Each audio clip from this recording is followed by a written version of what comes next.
Olá, pessoa. Em primeiro lugar, sejam todos bem-vindos aqui a mais uma edição do podcast Sem Roteiro, que agora você tem a oportunidade de acompanhar também, não só pelas redes sociais, não só pelo YouTube, não só pelo meu canal lá no Instagram, mas também pelo Spotify. É só você digitar Sem Roteiro que todos os episódios que já passaram por aqui, aqueles papos interessantes, estão lá à disposição.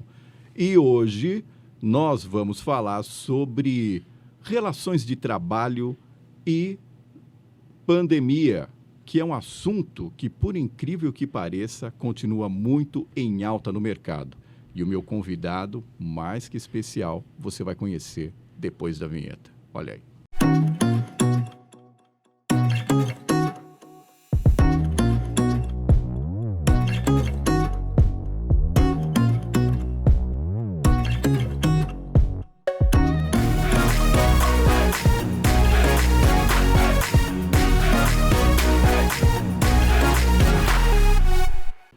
Hoje o meu convidado especialíssimo é o desembargador regional do trabalho, doutor Paulo Eduardo. Boa noite. Boa noite, Carlos. Como vai? Tudo bem? Prazer estar aqui. Muito obrigado pelo convite. Espero que a gente possa aí elucidar várias dúvidas de quem nos assistir. Te apresentei certo? Sim, quase certo. A gente estava comentando aqui, eu falei assim, não, eu vou escrever, vamos ver se eu consigo acertar. Não, tá tudo certo, tudo certo. Tranquilo. Tudo e certo. Além de desembargador, também você dá aula em várias faculdades também, né? Dou aula em várias faculdades, eu dou aula na USP, né, em São Paulo, na Universidade de São Paulo, na Faculdade de Direito do Lago São Francisco, dou aula aqui em Jundiaí, no Anchieta, e dou aula numa faculdade de Direito em Minas, Faculdade de Direito do Sul de Minas. E dou aula na Unip também, em Jundiaí. Quer dizer, não é por falta de aula que a gente vai ficar sem conversar, porque a aula tem bastante. E dá tempo de viver ainda depois de tudo isso? Dá. Sim, dá. Porque o fato de dar aula em várias faculdades, mas são poucas aulas em muitas faculdades. Uhum. Então, eu não tenho uma carga de horas tão grande de aula que me impeça de exercer minha atividade como desembargador e também nem de viver, né? Porque sábado e domingo, pelo menos, a gente tem livre. Muito bacana. E sempre as suas ações voltadas aí para o mundo do direito foram relativas ao trabalho? As questões do trabalho, Paulo? Sim. Como inicialmente, como advogado... Bom, como estagiário, eu sempre advoguei numa outra área, na área civil, eu fiz estágio, né? Então, é muito comum na faculdade de Direito, você vai fazendo estágio, você vai trabalhando nos escritórios, vai aprendendo um pouquinho da prática do direito, né? E eu sempre trabalhei na área civil, então mexia com questões como, sei lá, para você entender, despejo, divórcio, essas coisas assim. Uhum. E quando eu me formei, eu recebi uma proposta do dono do meu escritório, eu fiz faculdade na PUC de Campinas, e apesar de ser de São Paulo, e ele queria que eu ficasse lá. Eu falei, não, vou voltar para São Paulo, eu vou fazer uma especialização, fazer uma pós-graduação. Aí voltei para casa e comecei a estudar. Na verdade, eu não sabia exatamente o que eu queria, né? Como todo aluno de 5º ano de faculdade, que sai, que se forma, acha que sabe tudo e não sabe o que quer exatamente, né? E não era uma coisa muito simples naquela época, porque é aquele negócio de fazer currículo e distribuir currículo, né? E ninguém me chamava. Aí passou um mês, passou 2, passou 3, passou 4, eu deixei de ser um estudante, passei a ser um desempregado que mandava currículo, né? Aí eu falei assim, não, desse jeito não dá para ficar, então eu vou estudar. Então, comecei a estudar e apareceu a oportunidade de fazer mestrado lá na USP. Aí, acabei passando no processo seletivo, comecei a fazer mestrado na área de trabalho, que era uma área que eu sempre gostei. E porque o direito tem várias opções, né? Você pode ir para várias áreas diferentes, né? Para o crime, para o civil, para o trabalho, para o tributário. E eu sempre gostei dessa área trabalhista.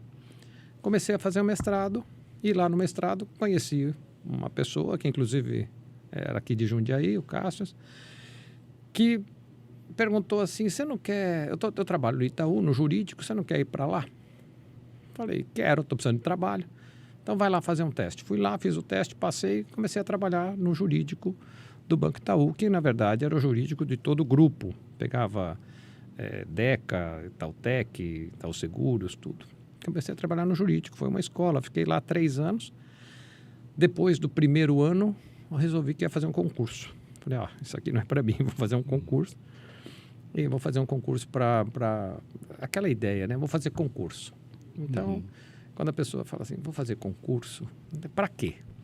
Aí começa assim, vou pegar um livro aí de direito de trabalho, vou começar a estudar e vou fazer um concurso. É claro que você não passa em lugar nenhum, né? Aí é que eu fui aprender a estudar, a ter método de estudar, ter jeito, a forma. Aí estudei direitinho, continuei trabalhando lá, mas estudava toda noite. Estudei 2 anos e passei no concurso para juiz do trabalho. Então, o meu concurso já, desde o início, já me direcionou. Nós temos no Brasil, a Justiça do Trabalho é estruturada de forma separada. Então, nós temos em todos os níveis, né, uma justiça especializada. Então, a gente tem... a partir daí, comecei a julgar apenas ações trabalhistas e continuo assim há mais de 30 anos. Que bacana. Eu achei muito legal, logo no começo aí da sua explicação, que você falou assim, para você entender. Porque a gente estava comentando aqui eu até comentei contigo aqui nos bastidores, porque tem algumas áreas que a gente sempre é analfabeto em alguma coisa. Claro. E principalmente com relação ao direito, tem muita coisa que eu até peço ajuda lá para minha esposa, para a Camila, claro. Porque eu falei, viu, como é que eu decifro isso daqui? É isso mesmo. E é muito bacana esse fato que a gente percebe hoje que a linguagem mudou e também muita coisa, trazendo para o podcast, a gente simplesmente vai bater um papo sobre tudo isso de uma forma bastante simples. Sim, sim. Acho que a simplicidade é fundamental, porque da forma escrita ou da forma falada, a gente tem que se fazer entender. E nada melhor do que atingir um público maior, procurando usar um português mais claro, mais simples, de forma que todo mundo possa entender o que a gente está falando. Porque senão você fala para um público muito restrito e que também não precisa, não é? Exatamente. E dando aula, Paulo, isso te ajudou a melhorar a questão do vocabulário, a questão da comunicação também, para todo mundo se entender? Muito, muito, muito, muito mesmo. Eu sou professor há mais tempo do que eu sou juiz. Eu sou juiz há 30, você imagina, né? Professor há outros tantos. A dar aula nos obriga a ser claros. E nem sempre é uma coisa simples ser claro. E especialmente quando você, da área jurídica, porque a gente acaba acostumando com o juridiquês, né, Carlos? Boa, legal. A gente acaba se acostumando com esse juridiquês e acha que todo mundo sabe o que a gente está falando. E, na verdade, isso não é. Então, na USP, por exemplo, o professor da Faculdade de Direito sai e vai dar aula na cidade universitária para o curso de Economia, Contabilidade, Administração, ou seja, pessoas que não são da área jurídica. E você tem que falar com elas português, para engenharia, para poli, a gente dá aula também. Quer dizer, você tem que pegar um engenheiro e explicar para ele o que é empregado, como é que paga, quais as responsabilidades, o que diferencia o empregado de um empreiteiro, e você tem que ensinar. Então, você tem que ser claro. Então, as aulas, o contato com os alunos é muito bom, né? É fundamental porque nos obriga a ser claros, diretos e também nos ensinam, né? Toda aula, às vezes uma pessoa que não tem tanto conhecimento jurídico, mas levanta a mão, faz uma pergunta que te obriga a refletir. E isso que é fundamental. Isso é muito bacana. Até o Edgar Morin colocava que quem ensina, aprende. Quem ensina, aprende. Eu sempre digo isso. A gente aprende mais que ele se bobear. É muito importante isso, porque é uma troca. E é bem legal. Isso é muito interessante também, porque se ter essa consciência, mesmo sendo um juiz e um professor, você tem aquela consciência de que o aluno que está ali, ele está praticamente aberto para um monte de ideias, só que ele não sabe nada praticamente. Exatamente. Mesmo porque a faculdade de Direito deve ser a mesma coisa com outros cursos, mas a faculdade de Direito vai jogando informação. Então, o cara, ele tem a aula de Direito do Trabalho, depois ele tem a aula de Direito Penal, depois ele tem a aula de Direito Tributário, depois ele tem a aula de Direito Comercial, e são matérias que, apesar de ter direito na frente, não conversam uma com a outra, e ele tem que administrar isso. Então, o professor tem que ser, antes de mais nada, alguém que exige, porque eu acho que a exigência é fundamental, mas que, antes de mais nada, ensine, procure entender as necessidades dos alunos e dar uma aula que possa ser inteligível para aquele aluno. Não adianta você querer dar uma aula num nível de mestrado para um aluno que está começando a graduação e exigir dele aquele tipo de conhecimento, porque é desnecessário. E também saber ser paciente, entender as dificuldades daquele aluno que dorme, daquele aluno que chega atrasado. Acho que tudo isso é fundamental, né? Isso a gente vai aprendendo com o tempo a ser bem mais maleável com essas questões. É aquela questão de ter também aquele approach por um relacionamento humano. Sim, de qualidade. Exatamente, são relações humanas. Isso, Carlos, tanto a magistratura quanto a docência, porque nos dois a gente lida com gente. Quer dizer, você está julgando o processo de uma pessoa no tribunal ou você está numa mesa de audiência, você está ali resolvendo o problema dos outros. Então, você tem que ter empatia, né? Que muita gente começou a falar na pandemia, descobriu o que era essa palavra, mas a gente tem que ter empatia. A gente tem que se colocar no lugar daquela pessoa, entender aquelas dificuldades e procurar auxiliá-la na solução daqueles problemas que, para ela, Carlos, especialmente na justiça, o processo dela é o processo mais importante do mundo. O juiz não pode entender aquele processo como sendo mais um processo. A gente julga, sei lá, 1.500 processos. Mas não pode ser...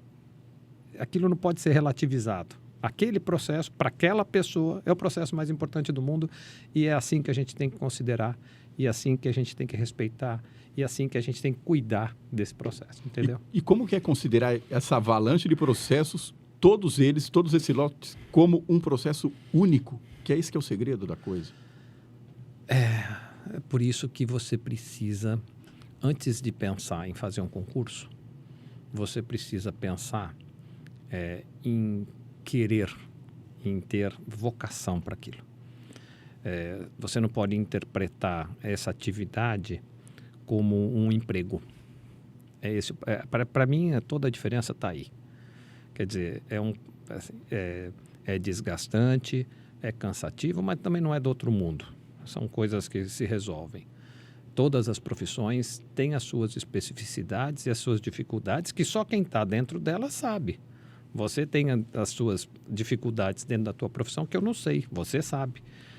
E é isso, o direito, a magistratura nos obriga a uma carga de trabalho grande, mas não insuportável, mas também nos dá muitos prazeres, né?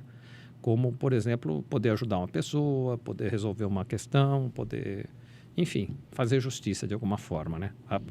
As relações entre capital e trabalho são relações muito intrincadas, são muito difíceis. Quem trabalha precisa daquele dinheiro para poder comer e dar de comer para a sua família. Quem contrata pensando na obtenção do lucro dentro do regime capitalista de produção que a gente vive. A questão da produtividade. É produção. E essa equação é difícil, porque quem contrata quer pagar menos para ter mais lucro. E é natural que seja assim. E quem trabalha quer ganhar mais para poder viver melhor. Então, as relações entre capital e trabalho são muito complicadas e por isso a importância do judiciário nessa área específica e por isso que a gente tem tantas ações e tantas questões. E como pacificar tudo isso, Paulo? Carlos, assim, é muito complicado, né? A questão não é simples. Pacificar seria imaginar um mundo onde não houvesse conflito entre capital e trabalho. E desde Marx, desde o século XVIII, né, já existe conflito entre capital e trabalho. Não tem jeito. Acho que o que poderia acontecer seriam algumas modificações que facilitariam, talvez, as relações entre capital e trabalho. Vou te explicar. Na Europa, não existe... Nós temos um número de processos trabalhistas no Brasil muito grande. Muita gente fala isso. Inclusive, na reforma trabalhista em 2017, esse era o tema da discussão. O Brasil é o país do mundo que tem mais ações trabalhistas. Tem. Mas tem porque, na verdade, o Brasil tem um tipo de relação entre capital e trabalho que é muito conflituosa. Porque o processo acaba sendo, em alguns casos, um bom negócio. Eu tenho medo de falar de generalizar essa questão. Não é generalização, mas acaba sendo um bom negócio. No Brasil, qualquer empregador acha que vai fazer um bom negócio não pagando corretamente para o empregado. Qualquer, né? No sentido genérico, mas por favor, tem bons empregadores aqui também. Mas uma boa parte de empregadores acha que não pagando corretamente ao empregado está fazendo um bom negócio, está ganhando dinheiro. E isso faz com que o empregado que saia... Eu falo muito com a mão, né, cara? Estou batendo nesse negócio aqui. Mas exatamente, você pensa que eu estou me segurando aqui, né? Eu peço desculpa. É que você não percebeu das perguntas que eu te faço, que eu faço um gestual aqui antes. Então, os empregados acabam tendo que procurar a justiça para a obtenção de um direito que já lhes era devido. Então, veja só. Eu trabalho e a lei me dá direito a, sei lá, férias, 13º, fundo de garantia e horas extras. A lei estabelece quando essas verbas devem ser pagas. Eu trabalho. O meu empregador não me registra, não me paga nada disso, me manda embora. Eu preciso do judiciário para pedir isso. Eu vou ao judiciário. Falo, olha, eu quero meu registro na carteira, quero férias, 13º, fundo de garantia, quero tudo. Aí o judiciário manda pagar. Depois de um processo, prova, testemunha, o judiciário manda pagar. Aí o empregador vai pagar. Então, ele não pagou, ele paga depois e paga só aquilo que tem que ser devido pagar. Sem multas, sem uma penalidade. Isso tinha que ser uma grande penalidade. É tipo assim, se não reclamar, vai ficar por isso mesmo? Exatamente. Não é quase, é exatamente isso. Se não pagar, paga por isso mesmo. E tem uma outra questão que é muito mais importante e hoje eu considero muito mais grave. Eu te devo R$5.000 pelo trabalho que você executou para mim e não te pago, te mando embora. Vai procurar seus direitos, é a frase. Você vai, procura um advogado, ajuiza uma ação, entra com o processo no judiciário, chega no judiciário. Na hora da audiência, o empregador chega para você, Carlos, olha, eu te pago 2 em 4 parcelas de R$500. E você tem necessidade. Você não tem emprego, você está com fome, está com aluguel atrasado. Aí, o que você faz? Muitas vezes você aceita. Quer dizer, é melhor perder pouco do que perder tudo. Exatamente. Isso, mas perceba como isso é um bom negócio para o mau empregador. Como isso é um bom negócio para ele. E isso, quando ele não encontra conivência de juízes que também forçam o acordo demasiadamente, e que não estão preocupados com aquela questão social, vamos dizer assim. Não são muitos, mas existem esses. Então, quer dizer, a gente tem toda uma série de circunstâncias que fazem com que o número de processos trabalhistas seja muito grande. Morei na Europa. Na Europa, fui lá assistir audiências trabalhistas, fui estudar as questões lá. Não tem processo trabalhista igual aqui. Por quê? Porque o europeu, Carlos, ele é cartesiano. Então, a lei fala assim, ó, trabalhou além do horário, paga hora extra. Ele paga. O cara vai lá e paga. Trabalhou 12 meses, tem direito ao 13º. Ele vai lá e paga. Acabou. Então, não existem questões como aqui, que os empregadores não pagam aquilo que a lei manda pagar. E eu vou te dar um exemplo. Eu passo meus dias julgando processos, mandando empresas pagarem aquilo que a lei já manda. Ou seja, você tem que ficar lembrando o pessoal daquilo que ela já sabe que é obrigação delas, no caso. Mas é um absurdo, Carlos, porque se você não paga no momento certo e vai pagar daqui a 2 anos no processo, daqui a 3 anos, não é possível que você pague só isso, só aquilo que você deve. Você tem que ser penalizado porque você esperou 3 anos, porque você não pagou na hora certa. Veja bem, isso, para mim, seria uma forma de resolver, pelo menos em parte, os conflitos trabalhistas. Impor pesadas multas para quem não paga aquilo que a lei manda pagar. Isso poderia ser um bom começo. Enfim. Você citou o ano de 2017 e a reforma trabalhista.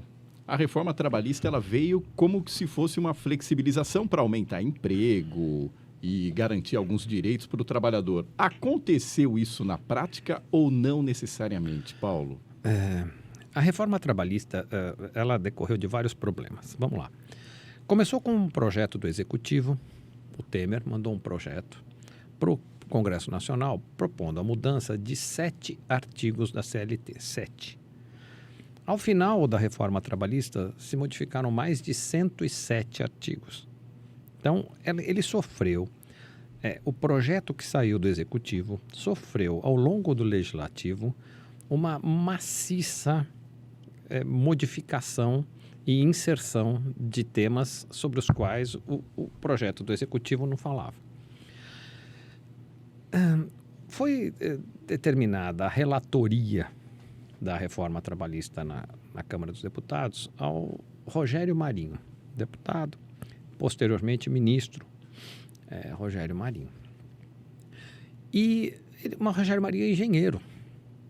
Então, ele tinha a visão do empresário sobre a lei trabalhista. E, veja, o direito do trabalho, desde o século XIX, surgiu e tem como objetivo a proteção do trabalhador. Porque a proposta do direito do trabalho é igualar capital e trabalho, pelo menos teoricamente, para possibilitar uma negociação igual. Porque o capital sempre tem relevância e domínio sobre quem precisa comer. E na verdade, o direito do trabalho teve lá como objetivo o final da exploração da mão de obra, podia trabalhar 16 horas por dia, pagar pouco e tal. Então, para isso que surgiu o direito do trabalho, com sentido de proteção. Do mesmo jeito que o direito do consumidor protege o consumidor. Mesma coisa. Bom, aí, quando o projeto começou a correr no Senado, no Congresso, foi um rolo compressor. Ele foi muito rápido. Em 6 meses, por exemplo, o Código Civil, que o nosso Código Civil hoje de 2002, ele tramitou quase 20 anos no Congresso Nacional. A CLT, a reforma da CLT, tramitou em 6 meses. 7 meses, acabou. Então, foi passando assim, ó. Foi tipo assim, vamos resolver isso logo? Foi assim, ó, sob a pecha de... São 2 motes da campanha do Rogério Marinho para aprovação disso aqui. A primeira é que o Brasil era o país do mundo que tinha mais ações trabalhistas. Ele repetia isso frequentemente. É o país do mundo que tem mais ações. As relações de trabalho do Brasil estão atrasadas, porque a CLT ainda fala em máquina de escrever. Bom, fala, mas qual que é o problema? Quer dizer, a nossa legislação é baseada numa lei que Getúlio mandou fazer em 43, a nossa CLT é de 11 de novembro de 43. Não é tão velha assim. Mas é claro que tem que sofrer adaptações. Bom, fizeram um monte de coisa, mudaram um monte de coisa, pioraram um monte de coisa e não resolveram o essencial, porque o segundo mote do Rogério Marinho, o primeiro é que o Brasil era campeão mundial de ações, o segundo é que, modernizando as relações trabalhistas, haveria mais empregos. Uhum. Esses empregos não apareceram, é claro, porque não... Carlos, dentro do regime capitalista de produção, é o seguinte, ó, você pode produzir com 2 empregados e vai ter um lucro de 5. Se você puder produzir com um empregado só e ter um lucro de 8, é melhor para você. Você vai ficar com 1, você não vai contratar mais. Uhum. Mas isso é lógico, isso já aconteceu no Chile, na Argentina, em outros países que tentaram fazer uma coisa mais ou menos como se fez no Brasil. Mas o Brasil é um país... quer dizer, modificaram-se... agora eu vou tentar ser claro. Regras de direito do trabalho e também de processo. No processo também mudou alguma coisa, dificultando o ajuizamento de ações trabalhistas no primeiro momento, mas isso hoje já se perdeu, já voltou ao normal. Mas no direito do trabalho muita coisa foi modificada. Então, a grande maioria com prejuízos para o trabalhador. Uma das piores coisas que aconteceu, já me adiantando talvez a uma pergunta tua, com a reforma trabalhista, é o tal do trabalho intermitente. Trabalho intermitente, o Rogério Marinho dizia o seguinte: nós vamos regulamentar o bico. Por quê? Quem faz bico faz sem registro na carteira de trabalho, sem anotação na carteira. E nós vamos regulamentar isso. Pois bem, então eles criaram uma figura chamada trabalhador intermitente. O trabalhador intermitente, para você tentar entender, é um cara que eu contrato, assino a carteira dele, assino a carteira, assim, ó, contrato como empregado, só que ele só vai trabalhar para mim quando eu quiser. Então, no mês que eu quiser que ele trabalhe, eu chamo ele, Carlos, eu vou precisar de você esse mês, Dia das Mães. Grandes magazines estão utilizando esse trabalhador. Loja 100, Casas Bahia, sabe? Grandes magazines. Maior movimento, Dia das Mães, Dia das Crianças, Dia dos Pais, Natal, Ano Novo. Chamo você, Carlos, vou precisar de você. Trabalha aqui, um mês. Você trabalha um mês. Nesse mês que você trabalhou, você vai receber salário, igual ganha um vendedor normal. Mas além do teu salário, já nesse mês, você já vai receber proporcionalmente as férias mais 1/3, o 13º salário, o fundo de gasto, vai receber tudo direitinho. Aí eu falo assim, Carlos, agora vai para casa. Que você pode trabalhar 1 mês, 2 meses, 3 meses, quanto que eu quiser. Mas daí eu não preciso mais de você. Fala assim, Carlos, pode voltar para casa. E você fica em casa. Mas eu continuo registrado na tua empresa. Continua registrado, mas sem ganhar 1 centavo.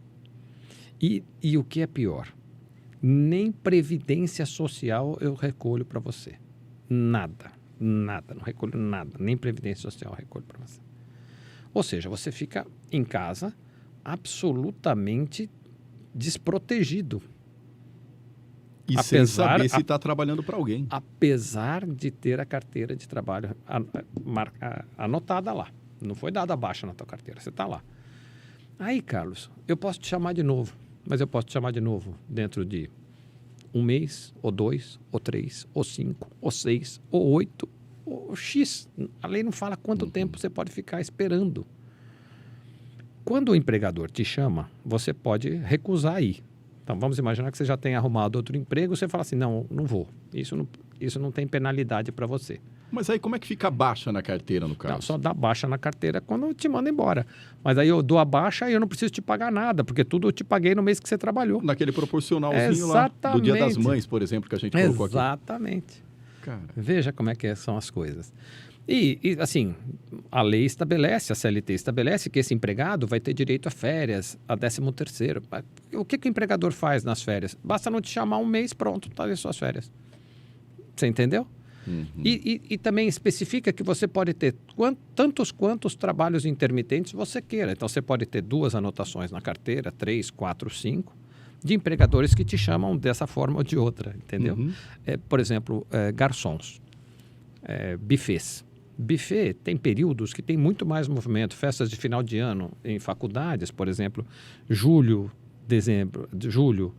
janeiro e fevereiro, tem as formaturas. Então, o buffet não precisa trabalhar com 200 garçons. Ele trabalha com 30 durante o ano. Só que nessas épocas ele precisa de 200. Então, ele contrata 170 intermitente. Faz aquele aporte. Contrata, o cara trabalha 1 mês e pronto, não precisa trabalhar mais. É uma equipe modular. Exatamente. A partir do momento em que ele vai precisando, ele monta a peça. Exatamente. Quando ele não precisa, ele desmonta e fica tudo por isso mesmo. Você vê. É uma coisa que em outros países existe, um trabalho intermitente parecido, mas, por exemplo, na Inglaterra, na Itália, o empregado, quando fica em casa, ele recebe um salário mínimo para ficar em casa. Ele recebe. Porque, de qualquer forma, se ele está registrado, ele está com um compromisso com alguém.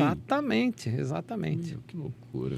Isso é só uma pontinha do iceberg, mas tem mais coisas, tem mais detalhes, mas, de fato, o emprego não aumentou. Não houve a tal modernização pretendida das relações de trabalho e as coisas continuam, nós estamos continuando. Hoje em dia a gente tem 14 milhões de desempregados, apesar dos números de emprego terem melhorado, né, pós-pandemia, mas a gente tem ainda um nível de desemprego muito grande, especialmente para as pessoas não qualificadas. Hoje, assistindo o jornal de manhã em casa, as empresas de ônibus de São Paulo reclamando da falta de mão de obra qualificada. Olha, tem empresa contratando 200, 180, 150 motoristas de ônibus e não tem. Não tem. Porque o cara não consegue se qualificar. Ele tem que tirar carta para o profissional, tem que ter a preparação, tem que não tem. E isso aí vai preocupando porque a cada vez mais o mercado de trabalho oferece oportunidade, só que não tem quem possa aproveitar essas oportunidades. Isso é muito complicado. A formação do profissional é muito importante. E se você precisa trabalhar, porque você não tem dinheiro, não tem o que comer, você não vai estudar, você vai trabalhar. E você vai ficar sempre em subemprego, porque você não vai conseguir especializar para poder ter um emprego melhor. E é um círculo vicioso. Uhum. É muito complicado. E cada vez mais as revistas especializadas colocam, né, as profissões do futuro. Sim. E a gente percebe que as profissões do futuro são exatamente para quem se qualificar. Exige qualificação, Aí eu claro. fico pensando, viu, onde o Brasil vai parar daqui, não 10 anos, daqui 5 anos? É muito complicado. É muito complicado. Porque, apesar de... A pandemia fez um estrago muito interessante, quer dizer, muito importante com essa formação, né? Porque as pessoas ficaram sem trabalho e aí deixaram de procurar faculdades, escolas técnicas, e aí isso vai, tudo vai complicando, né? E depois você para 2 anos para você voltar a estudar, depois você não volta, tem preguiça, tem outras dificuldades, e é um complicador bastante grande. Eu acho que investir em ensino fundamental e médio para todo mundo, escolas técnicas, acho que o problema está na base, sabe? A gente tem que incrementar essa base, talvez falar em escolas de tempo integral, falar com formação técnica, isso é um futuro que pode ser bastante interessante. Principalmente com relação aos cursos tecnológicos. Sim. Porque a pessoa já aprende, já coloca Sim. a mão na massa e já sai para o mercado de trabalho. Já sai para o mercado de trabalho qualificada, ganhando um salário melhor que lhe permita, se for o caso, fazer um curso superior depois, enfim. E estudar para se qualificar. Estudar para se qualificar. Paulo, vamos falar um pouquinho sobre pandemia? Vamos. As relações do trabalho. O correto é relações do trabalho ou relações trabalhistas? Ou tanto faz uma coisa ou outra? Agora eu vou pegar nessa semântica aí também. Assim, quando você fala relação de trabalho, você está englobando gênero, espécie, está tudo bem. Fala relação de trabalho, está bem falado, porque você pega um grupo muito grande. Quando você fala relação de trabalho, você está falando de empregado com carteira assinada, e você está falando de outras pessoas que não têm carteira assinada, mas também trabalham.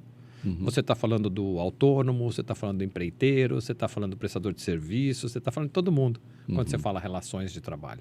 E tá ok, tudo bem. Porque, na verdade, a pandemia prejudicou todo mundo. Né? Então, vamos lá. A pandemia... claro, Carlos, ninguém estava preparado para a pandemia. Ninguém. A gente não estava preparado para viver aquilo que a gente viveu. De repente, se fechar dentro de casa com medo de respirar e com medo de encontrar as pessoas, não era uma coisa que estava no imaginário popular. A gente nunca imaginou que isso fosse acontecer. Mas aconteceu. E aconteceu de uma maneira, assim, o país infelizmente não se preparou para isso e minimizou, num primeiro momento, os efeitos da tal pandemia. E isso levou a um fechamento brusco, em determinado momento, de todos os tipos de empreendimento. Ou seja, todo mundo que trabalhava teve que parar de trabalhar da forma que trabalhava. Eu não sei se você lembra, mas no primeiro momento do fechamento ficaram abertos só supermercados, farmácias e postos de gasolina. E ainda mesmo assim o posto de gasolina tinha horário para fechar. Exatamente. Quer dizer, é um negócio, né, complicado. Mas, enfim. E aí, as pessoas se viram em casa, num primeiro momento, não sei se você lembra, sem trabalhar e com medo desgramado de perder o emprego. Exato. Começaram a vir, então, as medidas provisórias do governo, posteriormente veio a 927, a 928, proibindo de mandar embora, depois admitindo mandar embora, com algumas consequências. Enfim, o governo tentou mexer aí nas relações de trabalho, mas o gozado foi que essas duas primeiras medidas provisórias, a 927 e a 928, ela pensava mais sob a ótica do capital do que do trabalho. Então, como é que o empregador podia fazer? Porque, na verdade, era uma preocupação também com relação ao dono do negócio. Porque o que eu vou fazer? Eu não sei se você lembra, demorou um tempo para os restaurantes que já estavam fechados, bares, restaurantes, lanchonetes, começarem a bolar o delivery. Exato. E aí começou a rodar, começou a girar o delivery. Mas até então, todo mundo fechado. Aí, Carlos, as empresas que puderam começaram a transportar o trabalho que era um trabalho, vamos dizer, um trabalho clássico, para o teletrabalho. Ou seja, tirou daquela horinha marcada, ou seja, das 8 às 6 ou das 7 às 5 e falou, viu, pode levar isso aí para fazer lá na sua casa. Leva para fazer na sua casa. E aí começaram a surgir alguns problemas, porque ninguém estava preparado para isso. Então, eu dou aula, eu entro numa sala de aula e dou aula. De repente, eu me vi obrigado a mexer com um computador que eu não estava habituado, a usar um programa que eu não estava habituado. Estou falando por mim, mas isso Mas é um bom exemplo. Mundo, Paulo. Aconteceu com todo mundo. E, de repente, dar aula de uma forma que eu não estava habituado. Você nunca vai me ver sentado numa sala de aula. E eu comecei a dar aula sentado. E outra coisa, num primeiro momento, eu não sei se você lembra, mas no primeiro momento nem as janelinhas abria. Então, eu ficava olhando para mim, é como se eu estivesse olhando para um espelho, falando 1h30 comigo. Exatamente. Nossa, então o desgaste mental que a gente tinha, assim, o cansaço, o estresse, era muito grande. Mas eu tenho uma profissão que me permite fazer isso. Lá na justiça, né? Tudo bem, porque os processos já eram eletrônicos, a gente já estava acostumado a mexer com processo eletrônico. Os advogados continuaram a distribuir processo eletrônico, a gente continua a receber e julgar os processos. Então, no judiciário, pouca coisa mudou em termos de trabalho. Mudou a audiência, mudou o contato, mudou sim, mas no trabalho, para mim, por exemplo... na verdade, do trabalho. O fluxo não mudou, mas como professor mudou bastante. Mas vamos lá pegar... A gente teve muitos problemas, porque grande parte das pessoas que foi trabalhar em casa...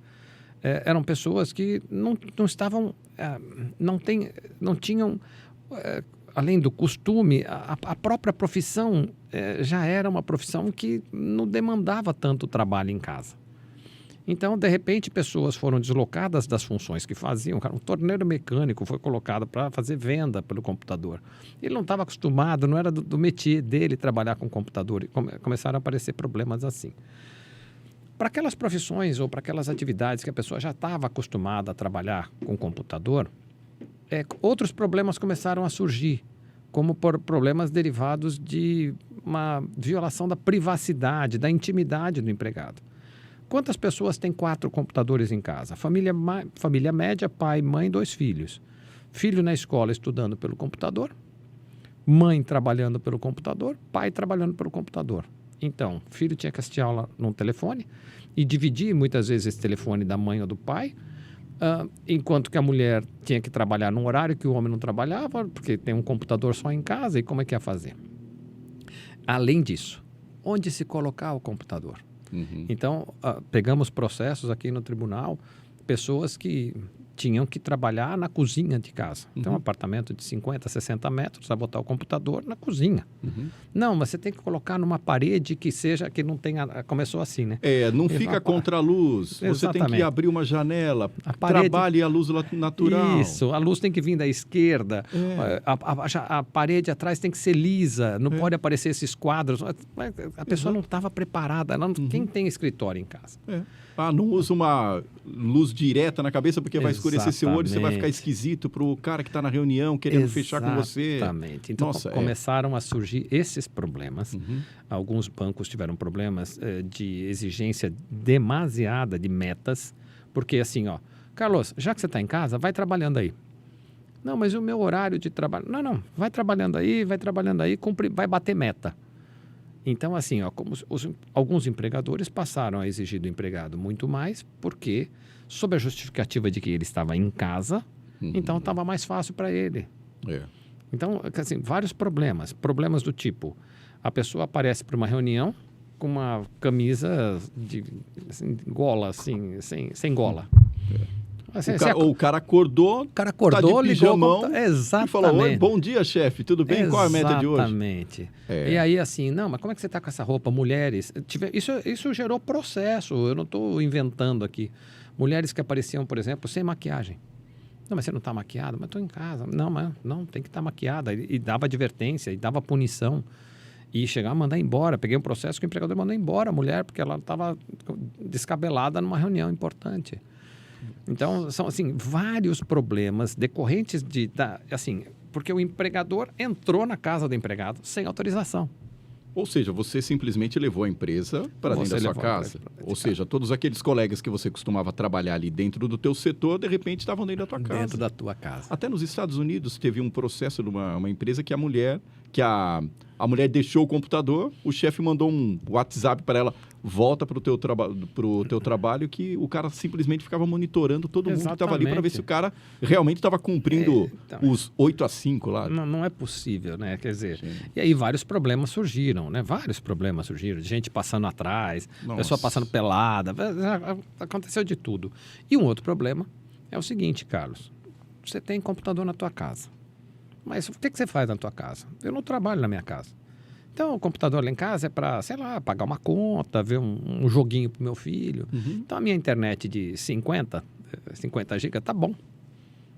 Uhum. Mas aí você começa a trabalhar lá. E começa a ter uma exigência de uso de câmera. Você entende disso muito melhor do que eu. O nível de exigência da internet é muito diferente. Então, quem vai pagar essa internet que você vai ter que pagar? Essa é uma boa pergunta. pergunta. Esse computador que você teve que levar? E esses acessos que você tem que ter? E quem que paga isso? E a cadeira que você... Vamos lá. E a cadeira que você senta? Uhum. Porque na empresa eu tenho uma cadeira que a lei exige que seja ergonômica, com apoio de braço, para eu poder sentar, ficar 8 horas. Mas em casa eu tenho aquela cadeira da cozinha de madeira mesmo. Então o empregador tem que ceder, não tem que ceder, tudo isso foi objeto de processo. Nossa. Então você imagina o desgaste que a pandemia trouxe e que está trazendo até hoje ainda. Tem alguns reflexos até hoje. Posteriormente, já me adiantando, o problema da vacina. Uhum. Boa. A vacina, quer dizer, quem pode se vacinar, quem vai se vacinar, quem quer se vacinar. Veio a vacina. Veio a vacina. Então vamos lá. Veio a vacina, daí começou aquela questão, vacina, vai vacinar, não vai vacinar, quem é obrigado a tomar vacina, não é obrigado a tomar vacina? Bom, ninguém é obrigado a tomar vacina. Ok. Só que o empregador não é obrigado a aceitar na empresa dele alguém que possa potencialmente transmitir a doença dentro da empresa. Então, o Ministério Público, num primeiro momento, soltou um parecer dizendo o seguinte, o empregado que não tomar vacina, a lei brasileira estabelece que é do empregador a responsabilidade pelo meio ambiente de trabalho. Ou seja, o que acontecer dentro da empresa, o cara vai dançar. É do empregador a responsabilidade. E está certo, mas tudo bem, a lei estabelece isso. E vamos imaginar que o empregador não tome uma atitude. Então, a responsabilidade vai ser dele. Então, o Ministério Público do Trabalho soltou uma nota técnica dizendo o seguinte, o empregado que se recusar a tomar vacina pode ser mandado embora. Não só mandado embora, mas mandado embora por justa causa, que é a pior penalidade que o empregado pode sofrer no curso do contrato. Eu não concordo com isso. Eu acho que o empregador pode mandar o empregado embora, mas pagando os direitos dele. Assim, tipo, você pisou na bola, cara, mas, sabe, então, não dá eu mais. acho assim, você tem todo o direito de não tomar vacina. Carlos, olha, você não quer tomar vacina, você tem todo o direito de não tomar. Mas eu não sou obrigado a te aceitar aqui. Uhum. Então, eu posso te mandar embora por causa disso. Sim. Por quê? Porque você potencialmente é um risco para todo mundo que trabalha na minha empresa. Uhum. Então, sob essa ótica, é possível se fazer a dispensa nesse sentido, entendeu? Você acredita que até hoje tem alguns processos com essas questões de vacina? Cara, até que hoje. Loucura. E muito funcionário ainda vai procurar médico para falar assim, olha, justifica que eu não posso tomar vacina porque eu sou alérgico a determinado componente? Não, o médico não vai se submeter a um atestado, não vai se submeter a isso. Tem algumas pessoas que não podem, realmente tem uma certa, tem uma certa intolerância, dificuldade, medo justificável para tomar vacina em virtude de uma outra comorbidade qualquer que tenha. Mas aí, isso atestado, ok, né? Ok, atestado, ok. Você lembra do tenista lá, do Djokovic? Parece que sim. O Djokovic tem um atestado que fala que não é recomendável, no caso dele, tomar a vacina. Parece que tem. E ele não toma. Mas mesmo assim, alguns abertos de tênis, falam, viu, cara, de boa, aqui você não vem. Você não quer se vacinar, não precisa, mas você não vai jogar. Isso aconteceu na Austrália, agora nos Estados Unidos. Ele não jogou o aberto dos Estados Unidos porque não pôde. Azar dele, né? Quer dizer, veja, é isso que é importante. Quer dizer, a pessoa não toma e ela assume a responsabilidade por não ter tomado. Quer dizer, eu não quero tomar. Tudo bem, mas assume o ônus disso. Não é verdade? Aí eu acho que é razoável. Dentro dessa questão da pandemia, dentro essas sequelas praticamente que o trabalhador agora pegou em casa por causa de todo esse isolamento e está tendo que conviver com isso dentro da empresa. A gente percebe que muitos locais de trabalho, Paulo, estão completamente tumultuados, onde as pessoas se desacostumaram de si. E aí, como é que está toda essa questão do relacionamento? O cara voltou para a empresa agora, depois da pandemia, todo vacinado, mas ainda não consegue ouvir aquelas ordens diretas. As relações de trabalho são relações humanas. E as relações humanas nem sempre são simples. Então, se falar em convivência no trabalho, a gente não está falando só do chefe com o empregado, porque do chefe com o empregado, queira ou não queira, é facilitada pela questão hierárquica. A relação de poder. Eu mando, você obedece, pronto. Mas a relação humana entre as pessoas que estão no mesmo nível hierárquico, ela se tornou um pouco mais difícil. Se tornou mais difícil porque as pessoas estão, de certa forma, intolerantes, porque tem pouca paciência e tem pouco respeito pelo próximo. A gente tem acompanhado aí nas televisões, tem acontecido fatos que, poxa vida, parece que antes não acontecia e agora está acontecendo. Você viu outro dia o cara entrou na academia, a mulher não deixou ele, a síndica lá não deixou ele treinar, o cara deu um murro. Sim, são coisas assim que demonstram intolerância. Como dentro do ambiente de trabalho ficam juntas ao mesmo tempo várias pessoas, é normal que surjam problemas. Muitos médicos têm relatado, Carlos, que a Covid, quem pegou, ela acaba desenvolvendo problemas que ainda estão sendo estudados, como perda de memória, como dificuldades de raciocinar, tem alguns problemas que já estão identificados. E, assim, as pessoas têm que ter paciência, porque esse pode ser uma sequela. Do mesmo jeito que cair cabelo, por exemplo, né? Pode ser uma sequela. Então, tudo isso tem que ser considerado. O médico do trabalho tem que estar atento na empresa para verificar se o empregado teve Covid e se isso se trata de uma sequela da Covid ou é simples relaxo. Porque a voz corrente é que os empregados não querem voltar a trabalhar, que se acostumaram a ficar em casa e não querem voltar a trabalhar. Olha, Carlos, eu acho que pode até ter situação assim. Nós no judiciário estamos vivendo um pouquinho isso, sabe?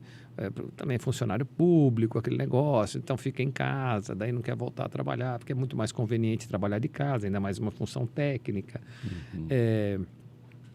As pessoas se desacostumaram.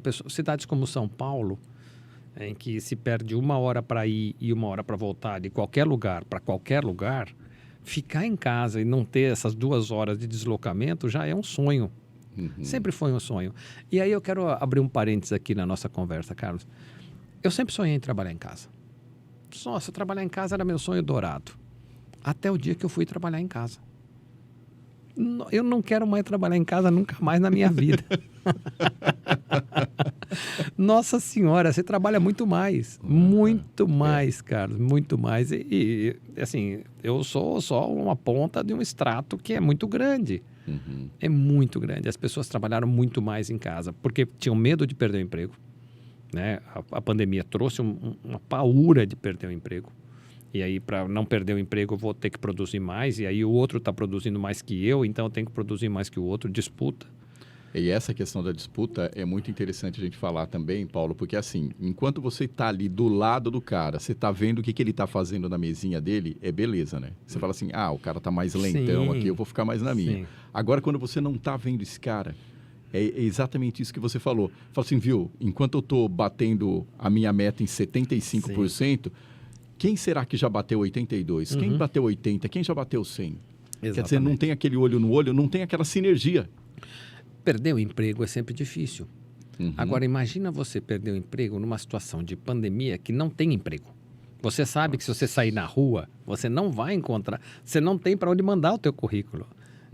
Assim, a situação de estresse no trabalho foi muito grande durante a pandemia e a gente ainda está vivenciando situações assim, que tentam reverter essa questão. A gente, por exemplo, tem na área do divertimento, tem um outro nome, não é divertimento, entretenimento, bares, restaurantes, cinemas, etc. Isso está bombando, estão contratando, tem muita gente trabalhando, tal, porque o pessoal está querendo voltar a viver, não é? Uhum. Mas tem outras situações que a recuperação não está tão rápida assim. As pessoas estão muito sem dinheiro, Carlos. Quem que compra carro? Uhum. Então, as montadoras tiveram aí um problema primeiro com componentes, né? Isso. E agora estão com problema com o pessoal, porque o pessoal não está comprando carro, que agora sobra carro e as pessoas não estão comprando. E até com relação a componentes, muitas empresas simplesmente comunicam, falam assim, olha, esse carro vai ser vendido por esse preço porque eu não tenho, sabe, o destravador lá da porta traseira. Então, você se vira, o carro vai do jeito que está. Parece que a Volkswagen chegou a vender carros sem alguns componentes, sem rádio, sei lá, sem o kit multimídia, rádio é do meu tempo, né? Kit multimídia, enfim. Isso aconteceu e o pessoal inserido nesse contexto também é um problema. Porque se eu não tenho componente, eu não consigo montar o carro. Mas se eu não monto o carro, eu não vendo o carro. Mas se eu não vendo o carro, para que eu preciso de gente? Para que eu preciso de empregado? Então, a indústria automotiva tem sofrido também, né, nesse ponto. Bancos.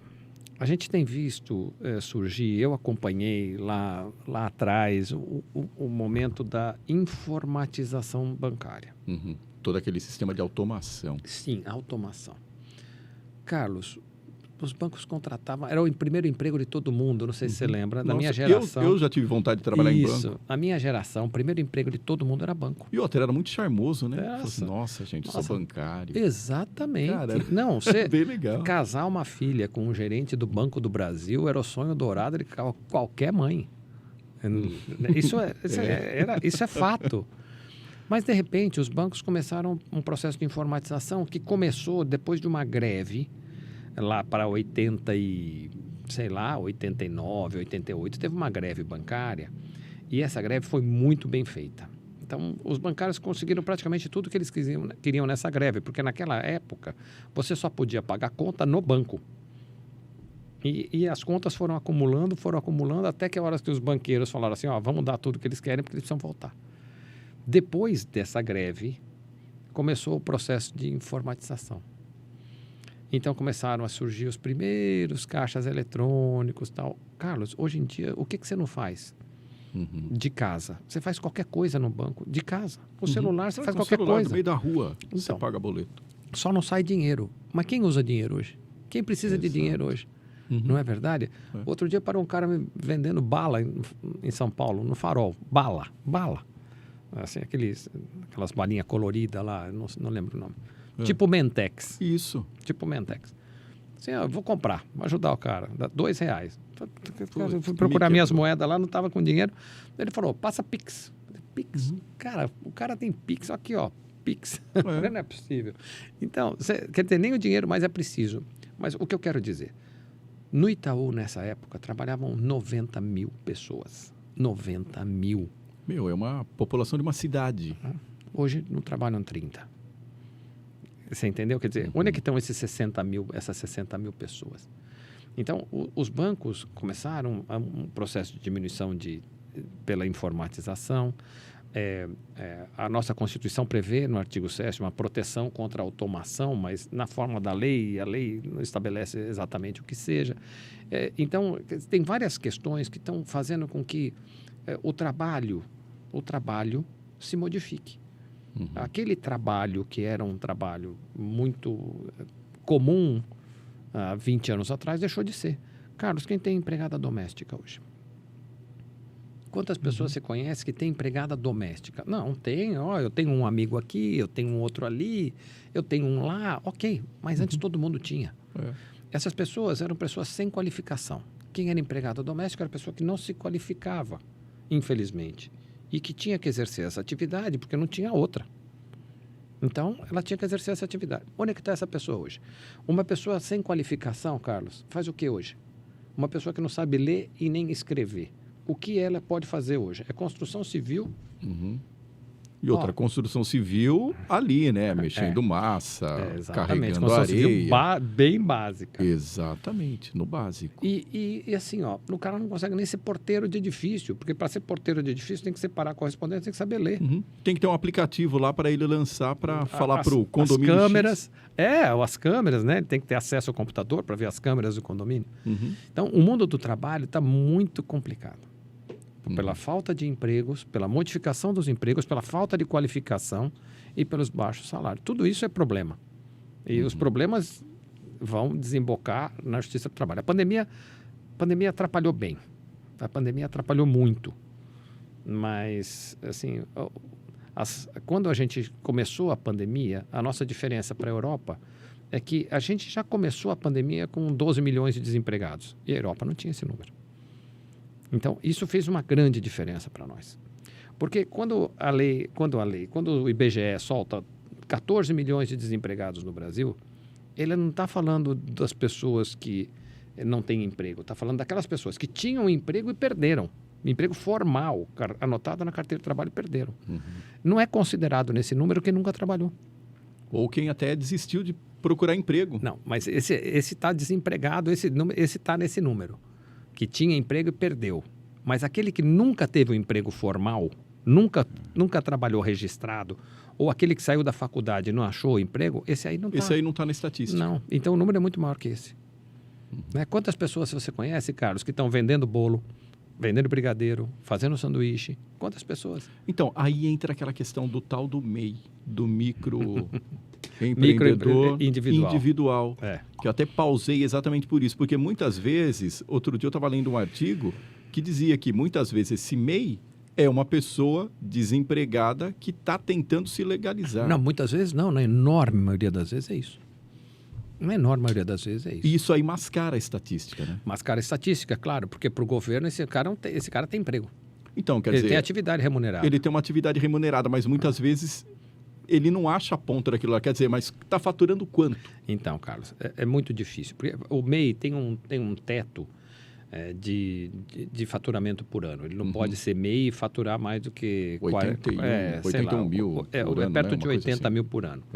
Então, você divide isso em 12 meses, dá 6 mil por mês, por aí. O que é um salário... Muito bom. Muito bom. Para a nossa realidade é muito bom. Exato. Mas, assim, a gente tem que ter em mente uma questão que é muito importante, que esse governo bate, por exemplo, nessa questão. Você vai para os Estados Unidos, você vai trabalhar lá, você vai querer ganhar dinheiro ou você quer férias, 13º, fundo de garantia? A pessoa sai daqui, vai para os Estados Unidos para trabalhar, não está preocupada com a anotação na carteira de trabalho, está preocupada com quanto vai ganhar.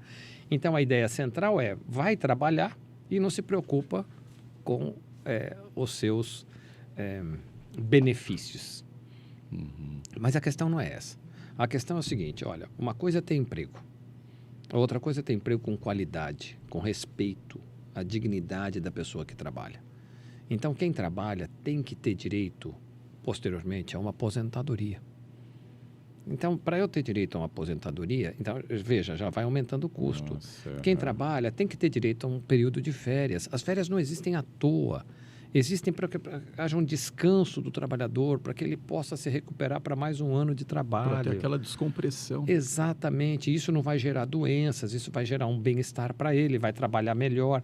Quer dizer, o que nós estamos buscando? Trabalho a qualquer custo ou trabalho com qualidade? Essa é a grande diferença. Em algum momento nós vamos ter que fazer essa opção. Porque trabalha a qualquer custo, então você vai trabalhar de autônomo, vai abrir uma empresa, vai vender cachorro-quente. Mas quando você tiver 70 anos, você vai estar vendendo cachorro-quente. Essa que é a questão.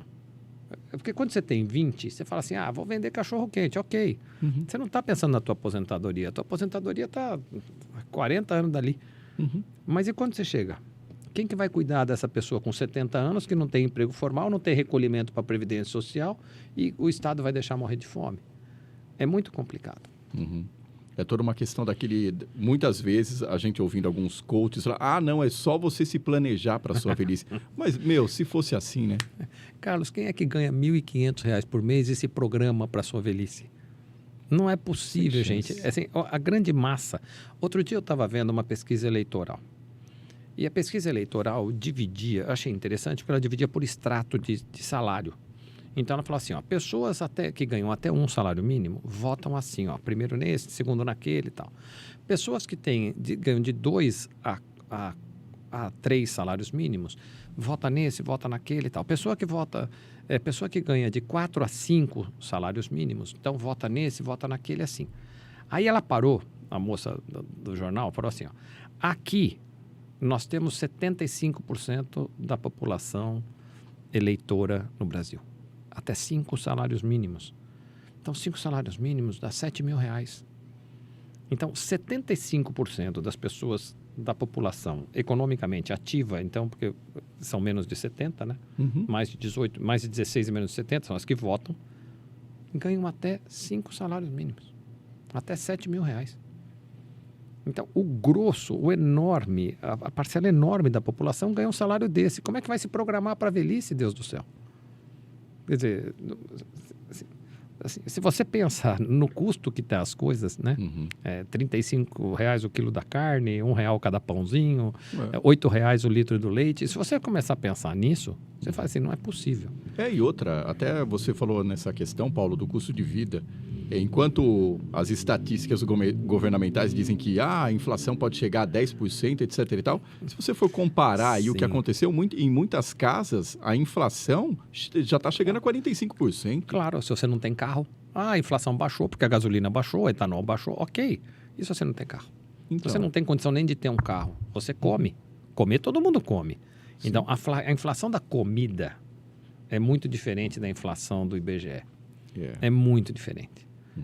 E é isso que a gente tinha que pensar. Essas pessoas estão precisando de auxílio emergencial, Bolsa Família e auxílios desse tipo para sobreviverem. Por isso que é importante, em algum momento, um equilíbrio, uma justiça social. Porque o que se vê na Europa, por exemplo, é que não existe tanta desigualdade social. As pessoas conseguem, mesmo tendo profissões mais modestas, conseguem acessar tudo que todo mundo tem. Querer um carro, uma escola, enfim. Né? E essa é a questão principal, quer me parecer. Nós temos um problema grave de desemprego e um problema grave de empregadores que, enfim, que insistem em não pagar corretamente os empregados. E por isso que a gente tem tanto processo trabalhista. Voltando um pouquinho naquela questão do trabalho intermitente, Paulo, e já que a gente citou essa questão da estatística, quais números vão para a estatística e não, o CAGED não computa, então, essas pessoas que já têm um determinado registro, mas que estão em trabalho intermitente. Claro, para o CAGED isso é empregado. Eles são empregados, estão com carteira anotada. Veja só que coisa. Porque eles estão com carteira assinada, mas não ganham. E não produzem. Não produzem e não ganham. Então, quer dizer, formalmente, nas estatísticas, você vai ver na estatística, olha, o desemprego diminuiu tantos %. É verdade, mas diminuiu por quê? Porque tem carteira assinada. Como é que se mede o desemprego? Carteira assinada. Aumentou o número de carteira assinada, mas isso são trabalhos precários. Isso chama precarização do trabalho. Precarização do trabalho. Essas pessoas não estão trabalhando de forma digna, porque elas ficam sem trabalhar. É a mesma coisa que a terceirização, né? Que tomou um patamar assim de... agora pode terceirizar qualquer coisa, né? Atividade depois da reforma, atividade fim, atividade X. Então chegou um aluno outro dia e me perguntou, professor, olha, eu sou síndico do meu prédio, eu estou querendo terceirizar a portaria. Eu falei assim, gente do céu, não faz isso. Mas você não faz isso, porque você vai ter 2 problemas. Você vai ter um problema com a empresa que você vai contratar, que pode, te dar posteriormente um problema. Se essa empresa que você contrata põe uma pessoa para trabalhar na tua portaria, não paga essa pessoa, o problema vai ser seu, porque você vai ter responsabilidade. Aquela responsabilidade é solidária que fala? Solidária ou subsidiária, dependendo do caso. E mais, você tendo uma pessoa terceirizada na tua portaria, teoricamente, você não pode dar ordem para ela. Então, você está vendo, eu estou vendo você aqui, mas eu não posso dar ordem para você. Eu tenho que pegar o telefone, ligar para a central, falar assim, fala para o Carlos para ele dar a correspondência na minha mão. Da pessoa te liga para falar. Você entendeu? Aí até essa informação chegar até o Carlos, o cara ficou esperando a correspondência lá. Exatamente. Não tendo para quem reclamar. Exatamente. E a mesma coisa que acontece com aquelas portarias virtuais, eu não sei se você já viu. Eu ia comentar isso daí com você, que você toca aqui, o cara lá do Rio de Janeiro te atende. Porto Alegre. Bah, pois não? Faz assim, vixe Maria. E aí você tem uma urgência, tem alguma coisa. Outro dia aconteceu com uma pessoa aí, queria entrar urgente para socorrer a mãe, qualquer coisa assim. Não sabia a senha, não sabia o procedimento, foi um inferno. Teve que quebrou o portão, enfim. Problemas que podem acontecer, porque as pessoas não é todo mundo que está habituado a essa sistemática, não é? Exato. Então são vários problemas e vão tirando emprego, né? São portarias virtuais, tiram vagas de emprego. Sem parar no pedágio, tira a vaga no emprego. O sem parar, o que eu ouvia há 10 anos atrás não, mas a pessoa não está trabalhando na cabine do pedágio, mas está trabalhando na fábrica do TAG. Então, E quem agora? garante? E agora? O TAG é o que hoje? O TAG é um plástico Exatamente. que sai da linha de produção sem ninguém tocar nele. Acabou. Não precisa de ninguém. Quer dizer, cadê a pessoa que está no pedágio? Cadê a pessoa que está no TAG? Onde que elas estão? Você está entendendo, Carlos? E isso vai gerando outros problemas. Vai subemprego, pessoas que querendo ser empresários, né? Porque agora o bacana é ser empresário. Exatamente. Você vai ser empresário, mas você não tem capital, aí você faz um empréstimo. Olha só, aí você faz um empréstimo para ter o teu negócio. Você faz um empréstimo, mas você não sabe. Você nunca vendeu cachorro-quente na vida. Quem falou para você que você vai dar certo? Mas tem um cara que deu certo. Ok, mas você vai fazer um Senac? Você vai fazer um Senai? Você não faz. Você vai se meter a vender cachorro-quente. Por exemplo, né? Ou outra coisa qualquer. Então, você vai ter um tempo, você vai contratar gente, não vai conseguir pagar. Essa gente que você contratou, que não pagou, vai gerar um processo. Esse processo vai te dar mais dívida. Você vê o que acontece? É isso que acontece. Vai criando uma ciranda aqui no fim. É isso. E as relações sociais vão se deteriorando aos poucos por causa disso. O que faremos para melhorar essa situação no longo prazo, Paulo? Para a gente concluir o nosso bate-papo instrutivo. Carlos, a gente falou hoje. de tanta coisa aqui, tanta situação que a gente tem que corrigir. Assim, olha, eu acho que para que a gente possa melhorar as relações entre capital e trabalho, é fundamental para que a gente tenha mais qualidade de trabalho, que a gente tenha tudo. É fundamental o ensino básico, é fundamental para todo mundo. A educação. A educação é tudo. E eu estou falando de ensino básico e fundamental. Eu não estou falando de faculdade, não, hein? Pós-mestrado, deixa fora. Não. Isso é um outro patamar. Mas ensino básico e fundamental.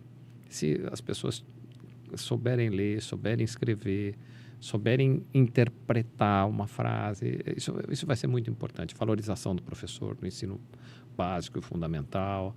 E isso já vai fazer uma grande diferença, Carlos. Porque são pessoas que vão poder ser treinadas, preparadas, ter melhores empregos e a partir daí tudo é um círculo virtuoso, né? Tudo vai melhorando.